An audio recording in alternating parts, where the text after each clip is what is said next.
Maman, déjà pour commencer, je tiens à vous remercier et pour vous dire que vous êtes le sujet des prières de plusieurs frères. Cela veut dire, la majeure partie de nous ont prié en disant au Seigneur de nous donner une maman blanche. Parce qu'en vous, nous voyons une femme équilibrée, en tout cas même de loin sur les réseaux sociaux, tant bien même qu'on n'approche pas l'église. Donc c'est une fleur que je vous jette déjà dans ce sens-là. Segundo, la matière est tellement dense et riche, si possible, en faire même un livre. Si possible, la matière est tellement dense. Grande est ma joie de savoir que nous, les jeunes, on pensait que c'est nous-mêmes qui nous plaignions du comportement de nos sœurs partant de l'ère actuelle. Mais je vois que même les mamans se sont plaints. Juste une question que je veux vous poser. Comment vous avez pu découvrir les diamants dans la braise qui est le pasteur Marcelo Tounassi? Parce qu'aujourd'hui, vous avez même dit, les femmes aujourd'hui veulent de qui sont déjà pas et tout ce qui va avec. Mais dénicher aujourd'hui ces diamants dans la braise que nous sommes aujourd'hui, nos sœurs actuellement ne sont pas dedans. Si possible, comment est-ce que vous avez pu dénicher? Vous pouvez dire la prière, oui, on sait. Mais ces diamants-là, comment vous avez pu découvrir ça? Je pense que votre réponse servira de conseil à nos jeunes sœurs ici présents. Merci. Eh ben, le frère, il est fort. Hein? Comme on dit, on ne peut pas expliquer toute une vie en un mot. On ne peut pas tout dire maintenant. Juste, c'est... Oui, comme vous avez dit, la prière. Lorsqu'on est chrétienne, lorsqu'on a un rêve, lorsqu'on est réellement chrétienne, le Seigneur nous parle. Lorsqu'on donne totalement sa vie à Christ, le Saint-Esprit nous dirige. Et il peut y avoir un monsieur qui est en train de prier maintenant, en disant, Seigneur, donne-moi une femme pour ce ministère.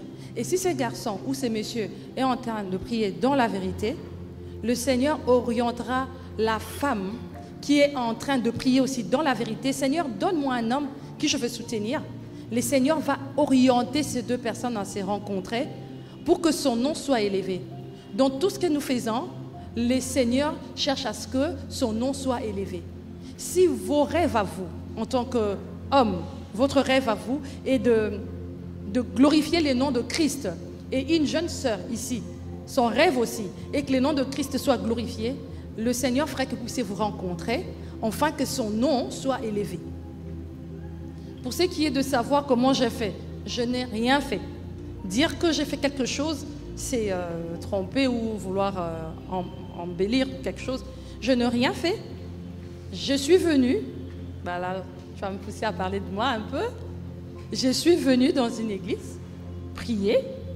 J'ai trouvé un pasteur en train de prêcher. Et tout ce qu'il prêchait, c'est comme si on lui avait parlé de ma vie et il était en train de le dire. J'étais captivée. Et ensuite, je me suis dit, je vais aller voir ces pasteurs pour prier avec lui, comme nous faisons tous. Je suis allée voir le pasteur. Pour ne pas vous mentir, quand je suis entrée à l'église, c'était un jeune pasteur. J'ai regardé, j'ai dit, ah pasteur, on a bien. On les a secrets dans là. Et puis, j'ai dit ça, mais après, la parole était tellement, j'ai oublié. Et je me suis focalisée sur la parole. Et je suis allée le voir au bureau, comme il a témoigné bien lui-même. Et tout ce qui s'est passé aussi dans son cœur, lui aussi a vu, il a dit, ah, cette soeur, elle est bien. Hein? Mais quand je commençais à parler de mes problèmes, il a tout oublié. Il s'est focalisé à m'aider d'abord spirituellement. Et comme on dit, il y a des rencontres qui, c'est Dieu qui le fait, qui crée, qui permet. En priant ensemble, en cherchant vraiment, je cherchais vraiment ma délivrance. C'est pas comme les sœurs aujourd'hui, il y a aucun et la pasteur ont changé d'habitude, n'a changé ma caractère, n'a pas posé un pasteur à bateau. Non, c'était sans arrière-pensée, chercher Dieu, chercher ma délivrance. Et après aussi, on est humain. Après la délivrance, j'ai dit, le pasteur là, il est bien. Et moi-même, je suis entrée en retraite, j'ai prié. J'ai dit, Seigneur, si tu me donnes ce mari, Je te promets d'être la meilleure femme au monde. Là, c'était ma prière à moi. Parce que je me suis toujours dit, en moi-même, que je viens dans sa vie pour l'aider à accomplir la mission de Christ. J'ai oublié mes ambitions. C'est comme il a dit, moi je n'ai pas de grands rêves comme d'autres femmes. Hein. Ça ne me regarde que moi. Je n'ai pas de rêve comme un ministre, c'est qu'il y a art, et la culture. Non. Moi, mon rêve, c'est d'accompagner mon mari et d'élever mes enfants. En plus de tout ce que je fais, c'est que j'ai comme rêve. Ce qui me pousse de fois à m'agenouiller, à pleurer. Je dis, Seigneur, la mission que tu as mise sur cet homme, j'aimerais l'aider à accomplir. J'aimerais me donner corps et âme à l'écouter et ensuite à accomplir. Si tu dois trouver toi aussi ta femme qui sera bien, il faudrait d'abord que toi-même tu commences par être un monsieur correct. Là j'équilibre, n'est-ce pas? C'est pas seulement les sœurs qui doivent être bien. Parce que aussi, les hommes aussi ont un problème.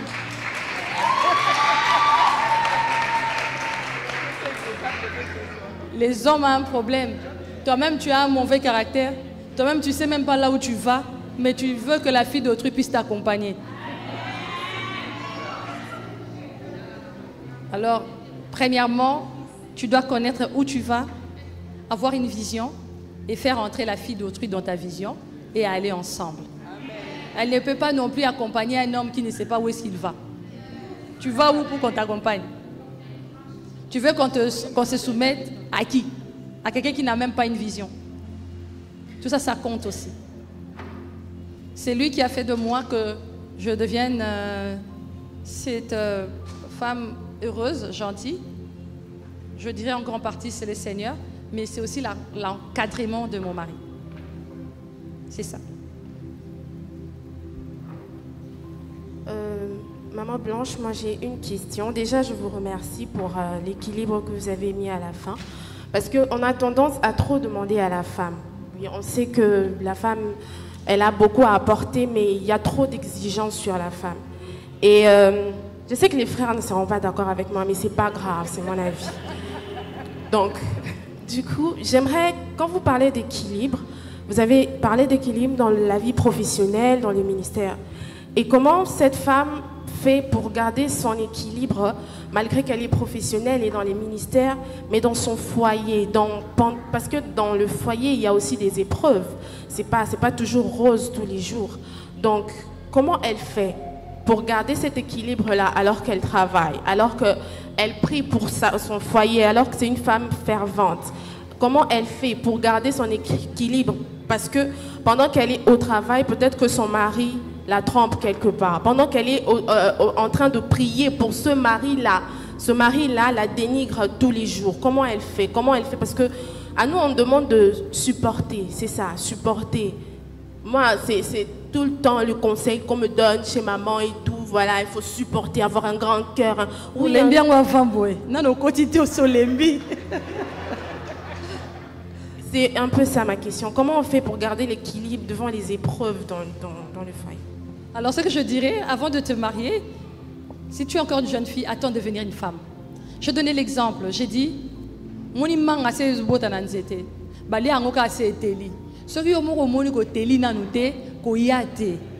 le mariage, c'est l'engagement de grandes personnes. Les grandes personnes savent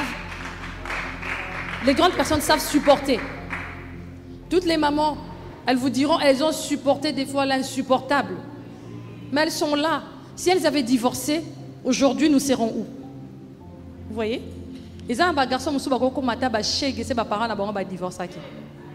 Les gens ba fille musu ba ngamba koma pena na vie moro bizarre si leurs parents avaient divorcé. Alors, le mariage, c'est l'engagement de grandes personnes. Lorsqu'on grandit, on supporte, on pardonne, on porte le fardeau, on porte les charges et on voit la vie autrement. Comment cette femme peut trouver l'équilibre? C'est en Christ. C'est lorsqu'on plie ses genoux, on prie, on demande à Dieu de nous donner la force de pardonner Pourquoi on demande toujours à la femme de pardonner? Parce qu'on sait que la femme a un grand cœur. Tu ne peux pas te plaindre aussi longtemps que tu n'as même pas encore commencé. Et il ne faut pas aussi dire qu'on dit toujours que dans le mariage c'est difficile. Si les mariages des autres personnes, disons, les autres personnes rencontrent des difficultés dans leur mariage, ce n'est pas forcément que toi aussi tu vas rencontrer ces mêmes difficultés. Non. Tu peux le refuser maintenant dans la prière. Moi, il y a des choses que j'ai refusées, ça ne m'est jamais arrivé. Ça fait 18 ans que je suis mariée. On ne s'est jamais disputé à Ketoto Mola Mungongo. Ce n'est pas pour faire beau dans l'église. On est dans la maison du Seigneur. Jamais. Quand je dis jamais, jamais, c'est parmi des décisions que j'ai prises avant d'épouser mon mari, avant de devenir sa femme. Je me t'ai dit, au grand jamais, il sera en train de parler, moi j'ouvrirai ma bouche. Et je le fais jusqu'aujourd'hui, ça fait 18 ans. Et je demande au Saint-Esprit de m'aider à continuer. Pareil, avec vous aussi les jeunes sœurs, ça doit être votre prière. Vous devez d'abord bâtir votre propre personnalité et avoir un rêve pour pouvoir durer aussi dans un mariage. Aux gens un rêve, aux gens ambition, aux gens personnalité mingité, au côté nanda kwa libala, au ça la erreur sur erreur, tinasuka. Les femmes, elles ont déjà un grand cœur pour pardonner. C'est pour ça qu'on leur demande de pardonner. Mais si je dois bien compléter ta question, essayer d'enrichir ta question, tu veux, en soi, tu en as marre qu'on dise toujours aux femmes, yo limbisa, yo limbisa, yo limbisa. C'est ça, hein? Na comprenez que yo, pour passer bébé lemba, maman na lembi, quand on a limbisa, et bon yé. Mais la Bible te dit de pardonner combien de fois? Si tu es chrétien. C'est ça. Et cela montre aussi que les femmes doivent encore être formées davantage. Nos jeunes sœurs surtout. C'est un grand travail chez les mamans, à instruire et former les femmes. Parce qu'elles doivent apprendre à pardonner et à supporter. C'est ce qu'on nous demande. C'est Dieu qui nous a créées femmes. Je ne sais quoi d'autre te dire. Avoir un grand cœur, continuer à pardonner, à supporter. Ah, c'est notre sœur. Ok. Merci pour la parole. Vous avez compris, il y a des personnes qui posent plus de questions que moi. J'ai vu ça, la maman là-bas, elle a posé plus que toi. Seule. Non, non, tu n'es pas la seule. Avant de poser deux questions, parce qu'il y a d'autres questions que l'Assemblée a déjà soulevées. Par rapport au pardon, maman, quand vous parlez, il faut que la femme pardonne, parce que c'est la Bible qui demande. La Bible ne parle pas de la femme. Quand on parle du pardon, c'est l'homme et la femme. Les chrétiens, vous devez aussi dire aux hommes qui doivent aussi pardonner. Ce n'est pas seulement demander à la femme de pas, parce qu'on n'a pas distingué les sexes. On n'a pas distingué les sexes, parce que la Bible parle de pardonner autant de fois. C'est l'homme chrétien et la femme chrétienne, ils doivent se pardonner mutuellement. On ne peut pas toujours demander à la femme en tant que l'homme aussi chrétien. Nous devons aussi parler aux hommes parce qu'ils en font de trop. Ouais. En fait, moi je ne suis pas satisfaite par rapport à la question que la sœur Laëlle a posée. Comment faire pour être une femme équilibrée dans le travail, la profession, et le mari qui exige que sa femme doit toujours préparer. Vous avez donné votre exemple. Vous êtes ingénieur, c'est une profession libérale. Vous pouvez aller au boulot à n'importe quel moment parce que vous avez de subalternes. Maintenant, que dites-vous des femmes qui sont comme nous sommes obligés d'arriver à 8 heures au travail. Je quitte la maison plus tard 5h45 pour arriver au bureau. Et ne retourner quand je retourne, vers 16h, 17h, je suis à l'église. Et pour arriver à la maison, chaque jour, j'arrive chez nous, je ne suis pas encore mariée à 20h. Parce que je suis à l'intercession, je suis servante à l'église, je suis obligée d'être là. Maintenant, comment faire avec des hommes qui sont exigeants, qui demandent que sa femme doit toujours préparer? Moi, je pense que c'est compliqué, c'est trop demander à la femme, parce qu'avec les embouteillages, il y a des femmes qui finissent le boulot à 20h pour arriver, si elle habite en Boudi, à 21h, 22h. Quand est-ce qu'elle va préparer? Moi, par là, je conclus que l'équilibre pour la femme égale l'épuisement. Égale l'épuisement parce que c'est épuisé. La femme, s'il faut qu'elle prépare à 22h, elle va se reposer quand, elle va prier quand, elle va répondre aux besoins conjugaux quand. Parce que doit aussi servir son mari. Ça, c'est ma première préoccupation. Deuxièmement, je suis en train de dire que vous avez parlé que la maman dit que les sœurs, autour là, parce que quand elle voit qu'elle travaille, elle a de l'argent et commence à choisir. Vous avez parlé des hommes qui ont des véhicules. Parce qu'il y a des hommes aussi célibataires qui ont l'argent, qui ont des véhicules. Moi, je pense que les hommes sont devenus très félins, que nous, on est devenus regardants. Parce qu'il y a des hommes qui viennent pour l'intérêt, ils ne viennent pas pour le mariage, mais voient que cette femme a de l'argent, elle travaille, on peut subvenir. Parce que moi, je connais un cas, un frère qui voulait venir vers moi, il est allé chez une maman. Olingue Poani, Opoasala, Kasoto Sangi, Salaire Bisomi Balé. Maman n'accepte pas. Parce que le jour où le travail finira, ça, c'est pas une raison. Les frères sont devenus matérialistes, ils ont des intérêts. Oui, c'est ce que je veux dire.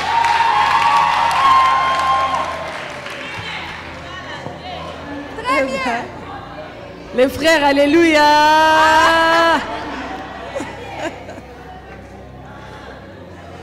Je vous avais dit que la sœur, lorsqu'elle va prendre le micro, ça va être grave, ça va chauffer. Ah, les frères, tout ça c'est à cause de vous. Alors moi je me dis, comment es-tu arrivé dans un mariage qui est si compliqué? Il y a le fiançailles, qui est la période avant le mariage. Dans le fiançailles, on s'assoit. Ce qui est aussi un problème qui amène ces déséquilibres, ça commence depuis le fiançailles. Lorsque tu es fiancé à un homme, vous ne devez pas toujours aller à un restaurant, vous dire chérie je t'aime, chérie je veux, chérie. Non, parlez aussi de choses sérieuses. Asseyez-vous, posez-vous des questions. Dites-vous, tu vas travailler? Oui, je veux travailler. Là, je commence par ta première question. Tu vas travailler? Oui, je veux travailler. Ok, c'est quel genre de travail que tu vas faire? Je veux faire tel genre de travail, tel genre de travail. Et cet homme te dira, ah non, moi j'aime manger la nourriture que ma femme prépare. Alors je n'accepterai pas que tu ailles travailler dans un travail qui fera que tu rentres trop tard. Si cet homme a assez de moyens, il te dira soit, es-tu capable de faire telle chose? Oui, prends cet argent, deviens chef d'entreprise. Comme ça, tu seras toujours avec moi à mes côtés. Vous voyez? C'est à ça que sert le fiançailles. Se dire tout ce qu'on trouve comme difficulté dans le mariage. Et si tu rencontres un homme qui tient à manger que ce que toi tu vas commencer à préparer, si toi tu aimes cet homme et tu prends l'engagement de vivre avec lui, ça veut dire que tu dois arrêter le travail. Tu dois devenir une femme d'affaires. Tu dois faire autre chose. Soit tu lui dis non, tu laisses les garçons d'autrui aller trouver une femme qui va supporter, rester à la maison pour préparer pour lui. Vous deux, vous êtes libres avant de vous engager, n'est-ce pas? Là, c'est pour la première réponse. Vous êtes libres, ce sont des problèmes qui se traitent avant le mariage. On n'entre pas et ensuite on commence à voir et on veut sortir. Non, ce n'est pas de la blague. Pour la deuxième, où les hommes doivent seulement pardonner, où les hommes doivent aussi pardonner. Oui, je suis d'accord avec ça. Les hommes doivent aussi pardonner. Ce n'est pas que le cœur de la femme est en fer et c'est de l'homme est en chair. Non, vous deux, vous avez des cœurs, vous avez des sentiments. Quand on dit à la femme de pardonner, pareil, on dit aussi à l'homme de pardonner. Mais ici, on insiste sur les femmes parce que nous sommes en train de s'adresser aux femmes seulement et un peu aux hommes qui sont là. Donc, l'homme pardonne, la femme pardonne. Mais on insiste auprès de la femme parce qu'on trouve beaucoup beaucoup de cœur.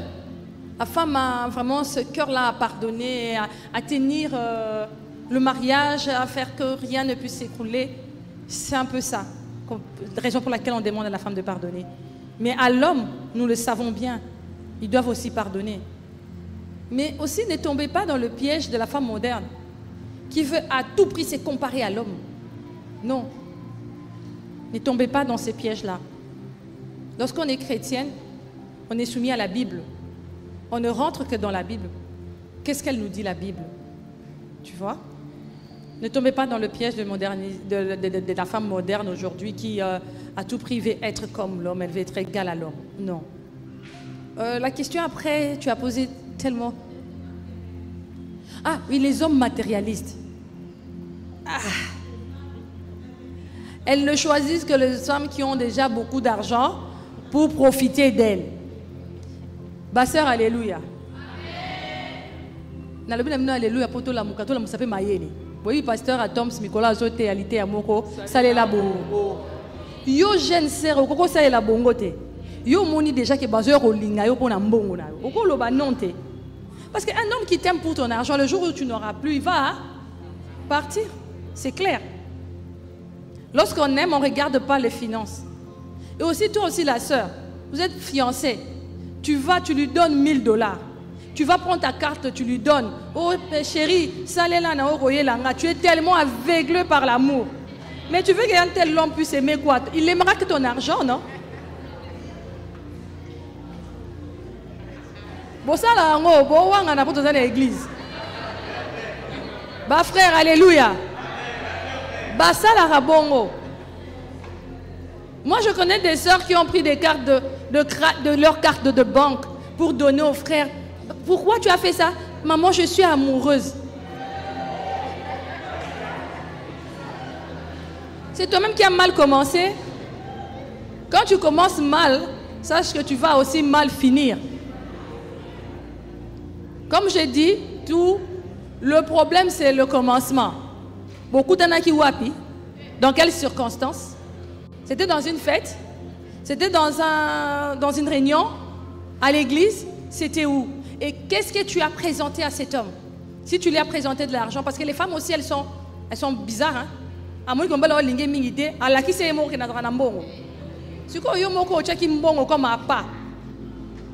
Qu'est-ce qu'il va faire? En soi, la femme doit d'abord se connaître elle-même et savoir qu'est-ce qu'elle a présenté en premier. Il y a celles aussi qui présentent leur corps. C'est pour cela qu'on leur prend leur corps. Celles qui présentent l'argent, on leur prend l'argent. Tout dépend, il y a et le koyo présente à qui. Il te dit bonjour, bonjour. Chérie, là tu es restaurant mon foot. Parce que ma soeur peut me dire la famille a bien. Au con foot à boyer. Moi dans une chemise. C'est ça, hein? Bah mais bongo. Alors pour moi, je dirais aux sœurs, quand tu viens vers l'homme, vers un homme qui vient vers toi, ne te présente pas rapidement celle que tu es. On te dit bonjour. Ah bonjour, comment tu vas? Je vais bien. Oh, qu'est-ce que tu fais dans la vie? Tu sais, je suis chef dans telle compagnie, je fais ça. Tu commences à tout déballer. Tu commences par dire je travaille, c'est tout. Vous arrêtez là. Et tu te fais humble. Et sachez aussi que lorsqu'on n'est pas encore marié, on ne s'habille pas en extravagant. On ne se remplit pas des bijoux ou des choses qui sont trop apparentes. On est simple. Quand tu es déjà trop là, on voit bijoux belé, koto et tondi. Déjà mon balatali, il ne regarde que ce qui attire l'œil. Tu vas attirer les hommes qui sont pareils. Vous savez, une fois, le pasteur a prêché, il a dit aux femmes de couvrir quoi? De se couvrir. Il disait, il y a des chikwang emballés et des chikwang désemballés. Ce que tu as présenté, c'est ce qui va attirer. Ce que tu as ouvert, c'est ce qui va attirer. Lorsqu'on partait aussi dans les marchés, on voyait des chikwang déjà ouverts et ceux qui étaient fermés.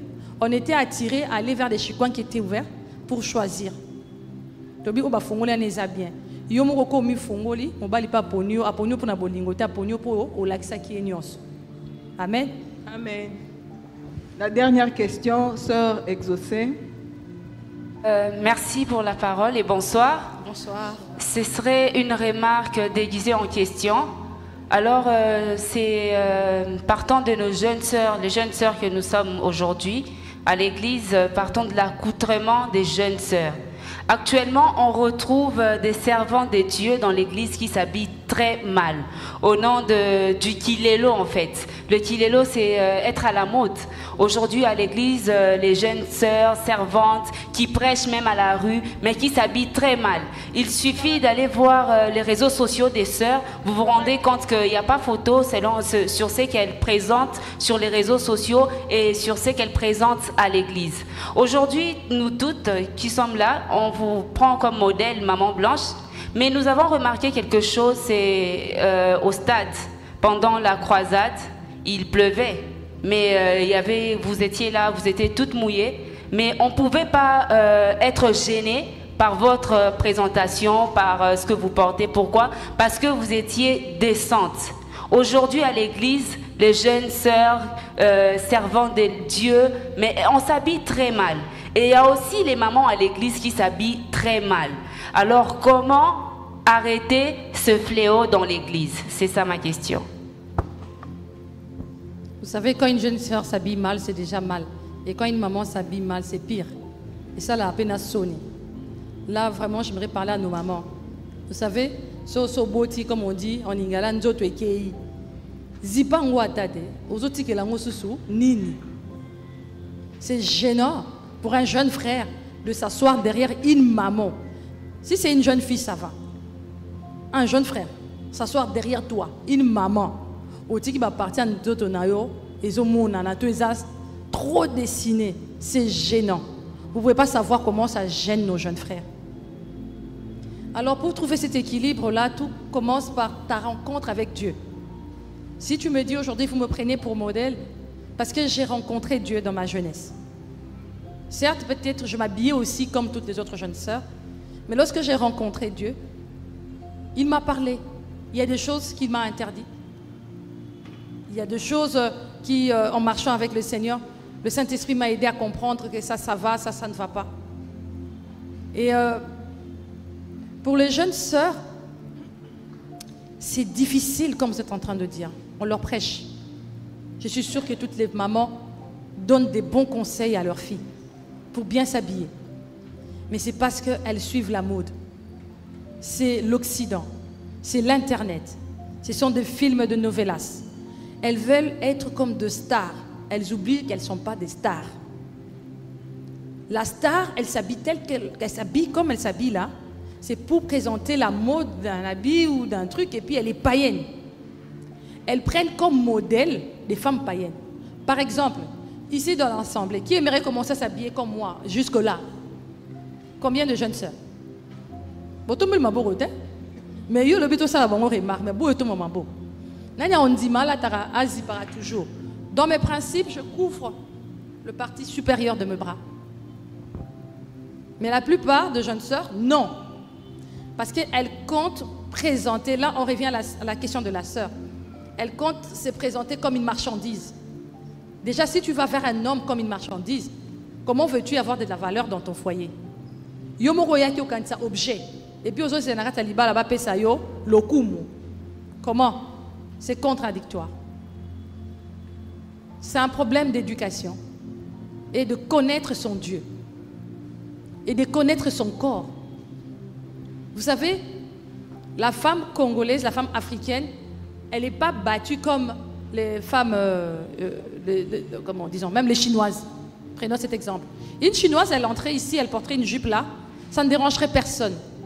Mais une congolaise, Dieu t'a béni et devant et derrière. Quand tu t'habilles avec la robe de la chinoise qui est présentatrice de mode, qu'est-ce que tu attends? Ça ne va pas marcher. On ne suit pas la mode en désordre. On se connaît soi-même. On a une vision. On a l'appel. Et on a ce que le Seigneur nous a dit. L'ainsi dit l'Éternel dans notre vie.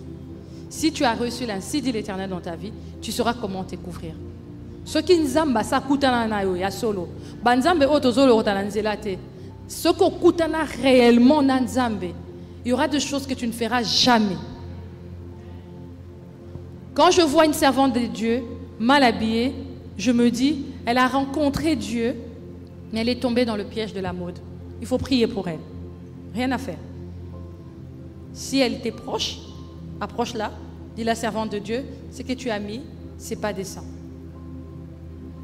Et pour nos jeunes sœurs, sachez que c'est dénuder ou s'habiller avec légèreté n'attirerait près de vous que des hommes, comme vous êtes en train de dire, des profiteurs.